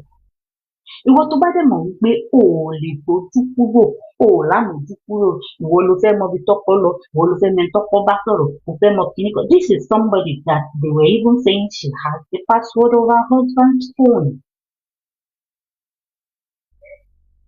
Pé ó ní password fóònù ọkọ ẹ̀. Kí ọ̀gá Bello tó sọ wípé ó dà pé password yìí ló ń dá nǹkan lẹ̀. Kí ló dẹ̀ máa dé nígbà tó ọkọ tó mọ̀ pé mò ń yálè ṣó máa fún ìyàwó ní password. That means wípé there are some innocent whatever nínú kíní yẹn gan tó ti máa misinterpret tó ti máa behave anyhow. Kí wọ́n tó sọ fọ́kọ pé ṣebí password ló ń dá wàhálà lẹ̀, ó yá ìwọ náà lọ change the password ẹ̀. Òun ló fi mú ti ọ̀gá Bello mọ́ tó fi ń ro stroke mọ́ ọ̀gá Bello lọ́gàá Bello.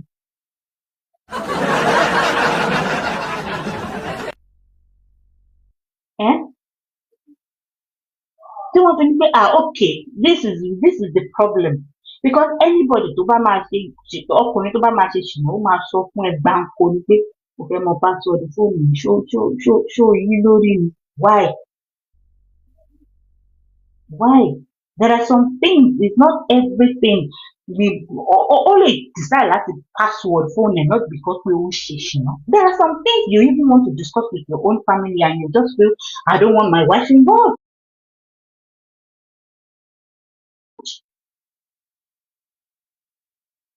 And it has nothing to do with pé I'm in love ìyàwó mi àbí whatever. Ẹ jẹ́ káwọn obìnrin ẹ jẹ́ ká máa ní sùúrù.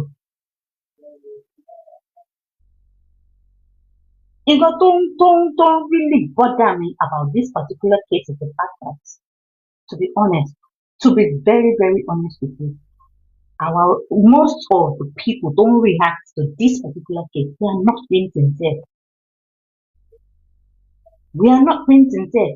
Because tó bá jẹ́ pé Fẹ́mi ni VNN ló bọ́ta báyìí or any random man, the amount of the level táwọn èèyàn ṣe máa bọ́ta bí wọ́n ṣe máa ṣe show. O ò ní ever gbọ́ mental health kó wọlé, o ò lè ever gbọ́ trauma kó wọlé, o ò lè ever gbọ́ pé kí ni lágbájá ṣe tó fi tó báyìí kó wọlé. Can we at least be realistic with each other? Because Sherry, àwọn kankan wà tó wà so obvious, like it's just too glaring. Tó ara ẹ bá gbóná, o ò lè fẹ́ ọkùnrin tó ti bímọ tẹ́lẹ̀. Because tẹ́ ẹ bá mọ̀, owú jíjẹ Aládùkẹ́ it actually extended to Femi's other kids. Tí ẹ bá mọ̀. Femi's other kids. Or àwọn ọmọ tó bá ń lé kó tó di pé wọ́n ti ẹ̀ fẹ́ ẹ rárá.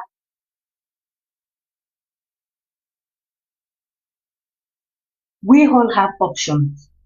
I always tell people, I am not one to judge anybody because like I said, me, I am divorced. My parents are still very much married. And that means oníkálùkù ló choose party. Nǹkan tó wọlé gbà, èmi ò lè gbà. Nǹkan tèmi dẹ̀ lè gbà, ẹlòmíì lè má gbà. But once tó bá ti make that very decision, stick by it. Do not let anything or anyone or anything whatsoever change you into something you would not be able to recognize tó bá wò mìíràn. Don't lose yourself. Because ayé ò ní bá ẹ gbọ́. Taba wan give excuses for something like this. Should we also give excuse fún àwọn ọkùnrin tí wọ́n bá decide láti ìyàwó wọn torí kó yálè? Ṣé ká give excuse fún àwọn ọkùnrin tí wọ́n bá feel wípé ìyàwó mi ti rìn lọ látàárọ̀ kò tiẹ̀ pè mí, kí ló dé tí mò ń pè ẹ́ tó gbé fóònù, o ò gbé fóònù kẹ̀ bounce etí ẹ̀ ló kàn. Should we give excuse for that as well? Ẹ jẹ́ ká máa try ká máa sọ̀rọ̀ sí ibi tí ọ̀rọ̀ wà. Tó bá dẹ̀ ti mọ̀ wípé ara ẹ̀ ò lè gbà, like you can't stand it when they are talking about things like this. Má wulẹ̀ gbé ẹnu sí. It is better to keep quiet than be, saying things just to like, I don't know. But má jẹ́ kí n sọ̀rọ̀ too much because bí èmi ṣe ń feel ni mo ṣe ń sọ̀rọ̀. But I don't want to hurt anybody because everybody is entitled to their own opinion. But at least let us be sincere and be realistic about things. You see that voice note there? It says a lot. Àwọn ibi tẹ́mi dẹ̀ mú dání bẹ̀ ẹ jẹ́ kí n sọ fún yín. Ibi tí woman yẹn tí Toun was actually telling her pé wọn àdé ní mọ̀ pé gbogbo nǹkan tẹ̀ ń sọ yìí ète obìnrin ni o. Ṣé mọ nǹkan tó ní Wúmílà Aládùkẹ́ fi dá lóhùn? Ó ní ète òrèrú. Tóun tún máa fi táàkì tóun á fi back it up. She had plans and she is playing by that. This woman actually made, àní mi ò sọ̀rọ̀ sẹ́ nígbà tí gbogbo kìíní yìí bẹ̀rẹ̀. I didn't say anything. Àwọn tó ń sọ̀rọ̀, I was actually saying, why are you jumping into conclusion? Kí ló dé tẹ̀ ń búhe tẹ̀ ẹ̀ dàdú kí ni titi yín nínú kìíní? Do you think you know everything about this marriage? These people have lived together for good 9 years. So báwo ló ṣe wá feel pé okay, you are in that position to sit down kí wọ́n máa ṣe show kìíní? But ibi tó ti clear sí mi tí mo dẹ̀ ti sọ pé eléyìí o is a no is the fact that number one, mo kọ́kọ́ rí reply to Mewol Lakada was advising her just keep quiet. You coming on social media is not going to help you, which is true. Ibi tó ti kọ́kọ́ cut attention mi nìyẹn. The second one was ibi tó ti sọ pé wípé now everybody can see who the victim is and who the bully is. Obviously, she's not referring to herself as the bully. She is calling the man the bully. The same man that had heard all this and kept quiet. The same man that heard all this and decided to just keep quiet, walk out jejely. Ó ṣe gbogbo ilé ìsílẹ̀, wá bọ́ta, ó tún wá fẹ́ máa fọ́ọ̀mù wípé okay, wọ́n ṣẹ̀ mí. Èmi ò sọ pé ọkọ ẹ ò ṣẹ̀ o, but kò sí nǹkan kan tó fẹ́ fi justify nǹkan tó wà lẹ́yìn. Kò sí. I was saying it this morning. I said, even if you now come out now and start saying, oh, this was what he did.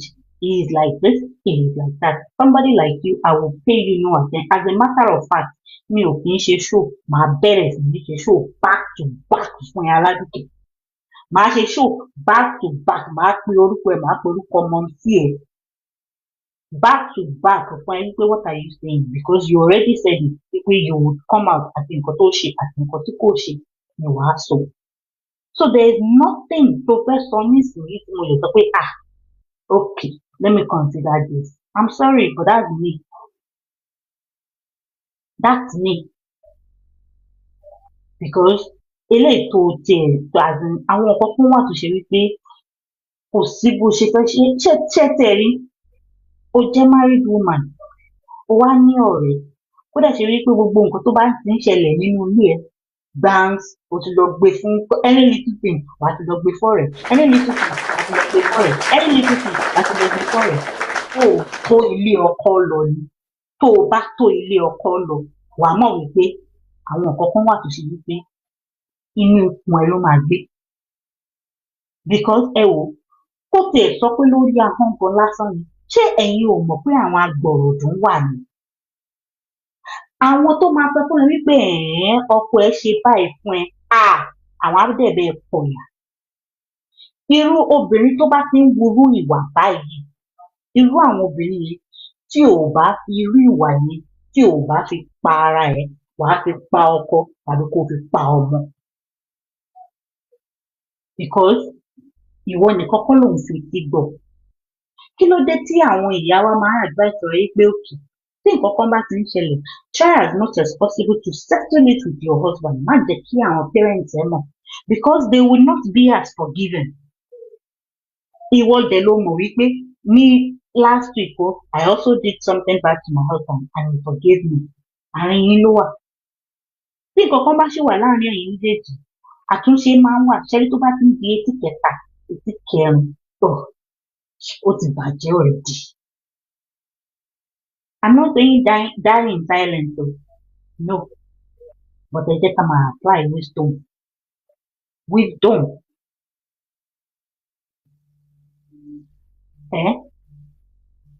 Even your own mother, ìyá títí ẹ gangan, according to what I heard last night, because according to what I heard from Kini last night, even your own mother, wọ́n sọ fún ẹ pé ṣé o ti gbàgbé pé lágbájá yìí ló ń bá sọ̀rọ̀ ní tó dẹ̀ ń lanu báyìí tó ń sọ̀rọ̀. She was not in support of it, but you did not care.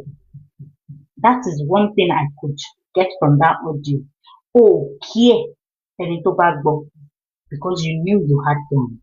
And now let me tell you, and for every other person out there tó bá rò pé social media is some kind of a weapon. It is not. Èṣù, kó jẹ́ èṣù, wà ní sọ̀pọ̀tà lórí social media.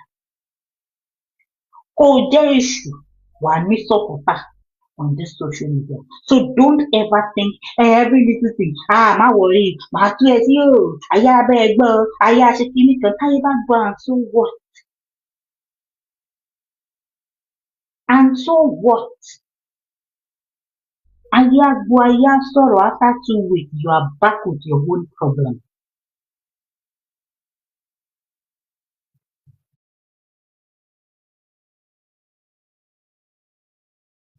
Ìwọ ló fẹ́ mi, ìwọ ló fẹ́. Tí ò bá dẹ̀ wọ̀ mọ́, wá dẹ̀ kó kángára ẹ̀ wá lọ.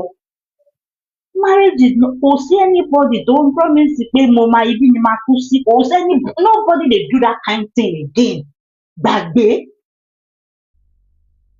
And that is why I said in marriage you have to be able to recognize yourself. Know who you are. Know who you are. Ìwọ tó dẹ̀ ń rojọ́ kiri, I am sorry but I am disappointed. Ló ṣe wípé tí kúrò nínú ọkọ for 1 year, àṣírí ẹ ti ń tú. Àṣírí ẹ ń tú in the sense that wọ́n ń fi gbòdògbòdò, wọ́n á fi ń lé ẹ kúrò níbi tó ti ń tajà. They are telling us wọ́n lé ẹ kúrò lé, wọ́n lé ẹ kúrò níbi tó ti ń tajà. It doesn't make any sense. Kò make sense kankan. Kò make sense kankan.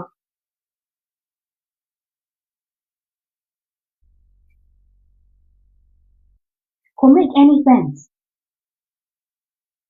So gbogbo ìhàlẹ̀ tó ń halẹ̀ tó ń ṣe, tell me is still your backbone. And that same person ló ń sọ pé wọ́n fẹ́ bá ti tètè, wọ́n máa mú wálẹ̀, wọ́n máa ṣe gbogbo nǹkan tó ń jọ lójú yẹn. A part of me is even telling me that you are actually jealous of your husband's success.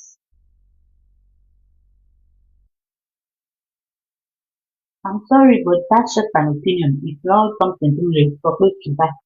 But the way tó ṣe ń gbé gbogbo nǹkan tó ń jọ lójú yẹn, like who does?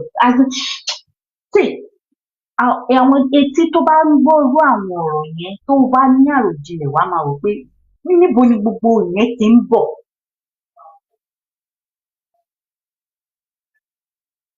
Where is all that coming from?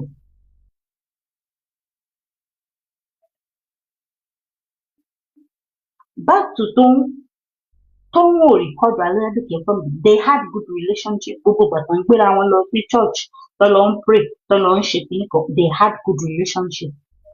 Ìwọ tó bá dẹ̀ fẹ́ bú Iyalode pé tó bá fẹ́ bú toun pé kìnnìkan ta ló kọ́kọ́ gbé ọ̀rọ̀ síta nínú Iyalode àti toun?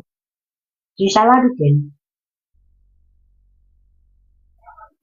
Iyalode ni náà. Iyalode ló pe Fẹ́mi tó ní lágbájá báyìí, ìwọ ló ṣe báyìí Fẹ́mi. Mo ń bá ẹ ṣọ̀rẹ́. Èmi àti ẹ jọ ń lọ church, a jọ ń ṣe kìnnìkan. Mo ń respect ẹ, mo ń respect ẹ, mo mọ nǹkan àwọn òkú fọ́n pa ẹ.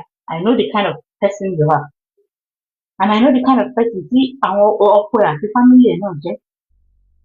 Ó wá dọjọ́ kan out of nowhere. Ṣé ní nǹkan tó ṣẹlẹ̀ sí Tóun yìí ó fẹ́ ṣẹlẹ̀ sí mi nígbà kan mo yẹ rí mi. Ẹ jẹ́ kí n lè sọ bí tèmi ṣe jẹ́. I used to be very, very close to this person. Then I was not even married. I was still in my parents' house. But this girl, she's my friend and she was married. Man notice pé kò dẹ̀ sí nǹkan kan tí kò kì í sọ fún mi. Pé kìíní kan ọkọ ẹ̀ ò gbà kó ṣiṣẹ́ tó inú ilé ló máa ń wà. Ọkọ ẹ̀ dẹ̀ ń fún lálàá wá ń tẹ́lẹ̀ mọ́. There are some things that that man does not allow. Ibẹ̀ lèmi tí wá ń sọ ó dẹ̀ máa ń yà èmi lẹ́nu pé ṣé o lọ sí school láti wá máa jókòó sílé ni?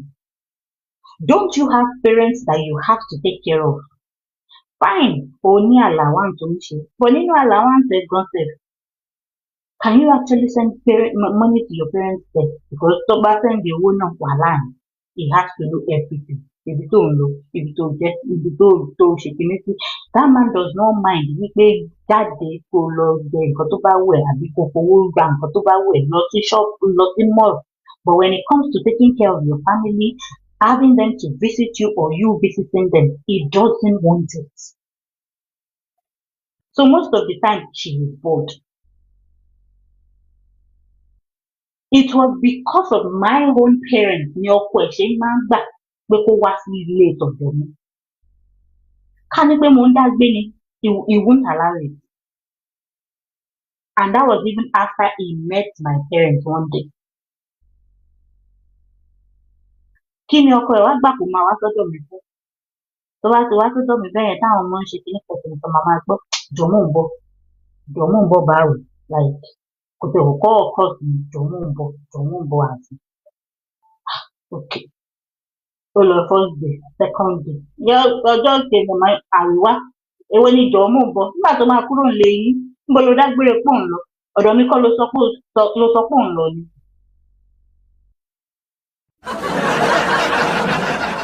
Ọ̀dọ̀ mi kọ́ lóun lọ.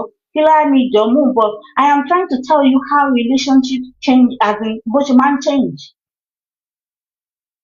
So it wasn't as if this girl was actually enabling Aladuke in any way. Àwọn kọ́kọ́ máa bẹ̀rẹ̀ sí ní ṣe tí wọ́n gan-an máa wá jókòó pé ẹjọ́ kí ló ń ṣẹlẹ̀. That was when I actually sat down. Mo dẹ̀ notice wípé anytime maybe ó meet ọ̀rẹ́ mi ọkùnrin àbí whatever. Ó máa ń the way she reacts pé bẹ́ẹ̀ni pé ìwọ tó yẹ pé tó bá fún ní compliment pẹ̀lú ní ìsìn pé ó ti bímọ méjì o tí wàá fine by hey God forget it. Ọ̀rẹ́ mi máa smile from side to side ni. Inú ẹ̀ máa dùn burúkú lọ́jọ́ yẹn ni. Like I kind of get it because all these things ó máa ń weigh down tó bá dá jókòó or whatever. But that's the kind of person she is. Kí ni mo fẹ́ sọ? All of a sudden ni mo rí tí ó pọ̀ tó stage kan like ọkọ ẹ̀ attitude wọn change sí mi.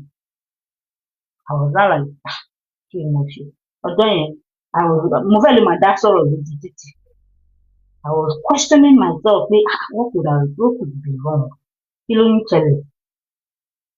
Àṣé aláwọ̀ mi ti lọ fi mí parọ́. Ó ti lọ fi mí parọ́ nílé. Tẹ́mi ò dẹ̀ mọ̀. I did not know anything. And that is exactly what happened in this situation. But ibi tí èmi ti wá yàtọ̀ sí tó ní wípé èmi ò gbá ohun èèyàn sílẹ̀. Èmi kàn decide láti let go ni because ó ti fẹ́ máa mú disrespect tí kò make sense na. And I am the kind of person that I would rather, mi kì í ja ìjà pé kémi àti ẹ wá ríra ìdúró ká má tẹ̀lé sọ pé hello. Mi kì í jarú ìjà bẹ́ẹ̀ ni. I don't like it. So mo yẹ rí mo kàn rọra let go ni. Títí gap yẹn fi wà láàrin wọn. But in this situation, ó ní nǹkan kan tó ṣẹlẹ̀ tí Aládùkẹ́ ti wá ń rojọ́ fún Tóun. Tóun ò dẹ̀ sì torí ẹ̀ kò tètè mọ̀ wípé ọ̀rọ̀ tí wọ́n bá gbà yìí sọ fẹ́ àló mímu ọ̀sìn ìgbà tóun gangan fúnra rẹ̀ bẹ̀rẹ̀ sí ní rí ọwọ́. Ìgbà tí Tóun fúnra rẹ̀ bẹ̀rẹ̀ sí ní rí ọwọ́ tí Fẹ́mi pè out of nowhere wípé lágbájá ìwọ ni kíní kan a ò ṣe o wọ́n ní wọ́n ló ṣe báyìí wọ́n ní wọ́n ló ṣe tán ìyẹn wá gbé ọ̀rọ̀ wá fi lọ bí ti kọ̀ọ̀kan wípé ẹni báyìí pè mí kí lè feel like ní ìmọ̀ ọ̀kan tí mo ṣe ẹni yẹn ló wá àdúrà wípé wo ó dà pé ọ̀rọ̀ ti ń bẹ́yìn yẹn o ọmọ tó ní pé kíní yẹn anytime tó bá ti ń sọ̀rọ̀ báyìí wò ṣá ní rìkọ̀dù tó dà wọn ò ní parọ́ kíní mọ́ ẹ o and that was what happened so if you like you can blame her from today till tomorrow me o tí ọ̀rọ̀ tó bá bọ́ta lọ́la tí ọkọ tó bá wá bọ́ta tó bá wá rojọ́ tó ń ẹ̀kún I will be here màá sọ ilé tí màá sọ ti tó ń fún màá sọ ti fi fún but in this particular Aladuke whatever because the case here is actually about Aladuke not Adetun we all know about Adetun because we heard ìyẹn làwa fi mú Adetun torí pé òkè àmọ̀ pé lágbájá ló ń ṣe òkè bí ìwọ ṣe ń lu yìí and tẹ bá ń gbọ́ bí ọmọ yẹn bí gẹ́ọ̀ yẹn ṣe ń sọ̀rọ̀ ẹ máa mọ̀ wípé òun fúnra rẹ̀ gan bàbá ńlá victim victim mi in the sense that wípé tí ìwọ Aládùkẹ́ tó o bá fẹ́ play fast one on Adétún tó o ti lọ sáré because ìwọ mọ̀ nǹkan tó o ti ṣe o mọ̀ nǹkan tó o ṣe sí lọ́wọ́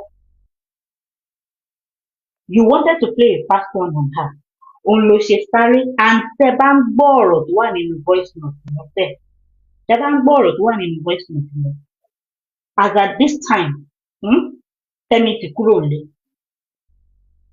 as at this time tí wọ́n ń ṣe recording yẹn Tẹ́mi had already left the house this girl was actually begging him wípé káwọn padà that was the time now ẹni tó wá ń bẹ̀bẹ̀ wípé òun fẹ́ padà okay you are begging someone that you want to come back to his house yeah ṣó yẹ kí o tún máa sọ̀rọ̀ irú àwọn nǹkan tó lóun fẹ́ ṣe yìí ṣó yẹ kí irú àwọn ọ̀rọ̀ yẹn tún máa wáyé ṣebí òun bẹ̀bẹ̀ ni that you want to go back to the house that means you still love this man you still want to be with him you're talking about begging ìwọ wá ń sọ pé níbi tí wọ́n tẹ̀ sí ń bẹ̀bẹ̀ nígbà ọkàn wò pé ẹ̀yìn máa jẹ́ kí ẹ̀ máa rò lórí ẹ̀ pé kí mo tẹ̀ wá ń bẹ̀bẹ̀ ṣe tí mo lè bá iye rọ̀bọ̀ ìjẹ́nu àbẹ́mọ̀ kò bí nǹkan tó wà lẹ́yìn bó ṣe rí nìyí ṣé ẹ̀ mọ̀ ni mo lè bá iye bọ̀bọ̀ ìjẹ́nu I have the two mo ní nǹkan tí mo lè bá iye ẹ̀jẹ̀ èèyàn yẹn tó wá ń sọ fún tó ń pé àníṣe tó bá tẹ̀ wá jẹ́ kínní gan tí gbogbo eléyìí lọ́lẹ̀ tí mo dáríjì tán ó tún ní nǹkan kan tí mo fẹ́ ṣe fún Instagram ẹ̀ tó ń jọ́ lójú mi mo fẹ́ gbé wálẹ̀ you know what that means the brand of Fẹ́mi Adébáyọ̀ meanwhile owó tó ń rí ń bẹ̀ tó fi ń ṣe kínní kan ẹjọ́ náà ni now because ṣebí kò owó kan ni kò san nísìnyí tí gbogbo àṣírí ilé wa ń tú síta because ìwọ tó sọ pé o fẹ́ gbéyàn kan wálẹ̀ gan you cannot even cover your own damn bills so kí là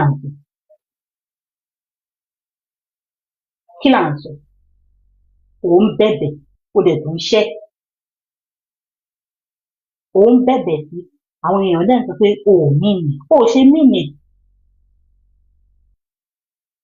kí ló wá ń bẹ̀bẹ̀ fún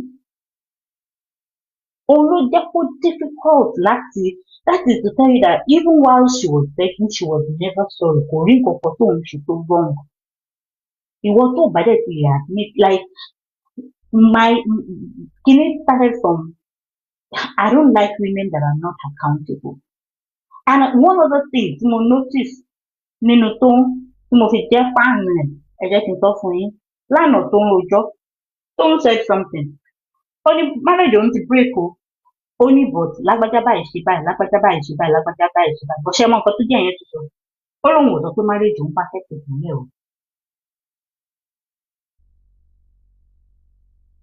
which means she's not actually pointing fingers ó accept part tó ń play nínú pé marriage òun ó break ṣe irú àwọn èèyàn bẹ́ẹ̀ yẹn irú àwọn èèyàn bẹ́ẹ̀ yẹn àwọn èèyàn nìyẹn èmi ò sọ pé kinní báyìí o I also do this. Mi ò innocent o, mi ò ṣe kinní kan. Tó o bá ti lè accept part tí wọ́n play, you're nothing but a narcissist. O ò lè kò síbi tó o fẹ́ gbé ọ̀rọ̀ ẹ lọ tí àwọn èèyàn máa sọ pé kìíní o ò lè gbé lọ. Ẹ imagine kí gbogbo eléyìí wà ńlẹ̀ and that girl was coming out. Inú ẹ̀ dẹ̀ ń dùn bí àwọn èèyàn ṣe ń bash àwọn tí wọ́n ṣe. Inú ẹ̀ ń dùn bí wọ́n ṣe ń bú Ọ̀gá Bello, tí wọ́n ń bú Fúnkẹ́ Akíndélé, tí wọ́n ń bú Fẹ́mi Adébáyọ̀. Wọ́n sọ fún yín pé what happened? Ṣé wọn ò fún ẹ ní notice tẹ́lẹ̀tẹ́lẹ̀ ni pé ibi báyìí o máa ṣe? You gave no explanation. You gave nothing. Kò tẹ̀ sí kankan. Òun expose ọmọ Ọlọ́run. Like why? The things we do not know. And there was still another time to justify nǹkan tó ń ṣe. Wípé torí ọmọ ní kinní kan torí ọmọ ní kinní lágbájá kan travel pẹ̀lú àwọn ọmọ ẹ̀ nìkan. But ìwọ gbàgbé tí ìwọ sọ fáwọn bloggers pé àníṣe even in this separation ọkọ mi ti travel lọ sí India pẹ̀lú ọmọ yìí lásán.